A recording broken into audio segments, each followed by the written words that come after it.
Jakafi, ruxolitinib, is the first Janus kinase inhibitor approved by the FDA to address unmet medical needs for patients diagnosed with two different forms of rare blood cancer, as well as steroid-refractory acute and chronic graft-versus-host disease, GVHD.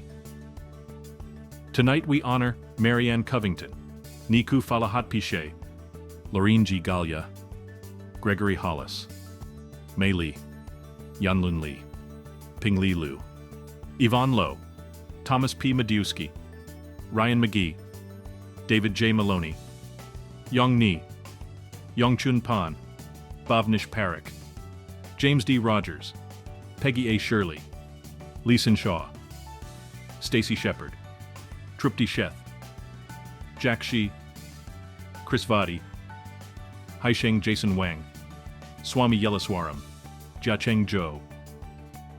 A group of researchers from Incyte, whose work led to the discovery and clinical development of Jakafi, ruxolitinib.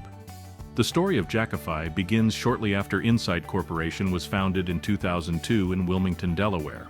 A small team of scientists, chemists, and biologists pursued investigations on Janus kinase (JAK) inhibitors as part of R&D at the company through the end of that decade and into the 2010s. Janus kinases (JAKs) are a family of intracellular proteins involved in signaling, which affect the production of blood cells in the bone marrow. When JAKs send too many signals, they cause the bone marrow to overproduce blood cells. This is called overactive JAK signaling, which is a key contributor in the development of myeloproliferative neoplasms, MPNs, a group of rare chronic blood cancers, as well as other serious immune-mediated conditions, such as graft-versus-host disease, GVHD.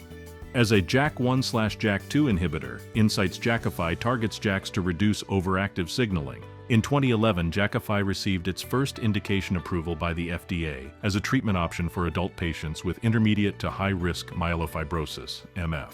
MF is a type of MPN and is a progressive, potentially life-threatening disease that causes scarring of the bone marrow, making it difficult to produce blood cells. Patients with MF suffer a high disease burden, characterized by bone marrow failure, enlarged spleen, and other debilitating symptoms. Before Jakafi, no therapies were approved to specifically treat certain types of MF.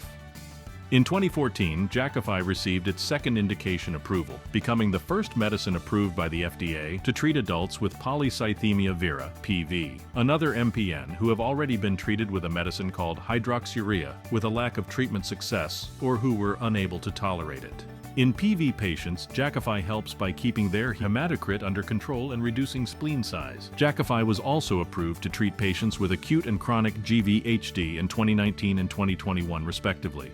Jakafi has improved the quality of life of patients suffering from rare blood cancers and GVHD by reducing symptom burden and helping them live longer. Approximately 25,000 patients were treated with Jakafi in the year 2022 alone. The American Chemical Society recognizes these heroes of chemistry from Incyte for their outstanding contributions to science and their service to society.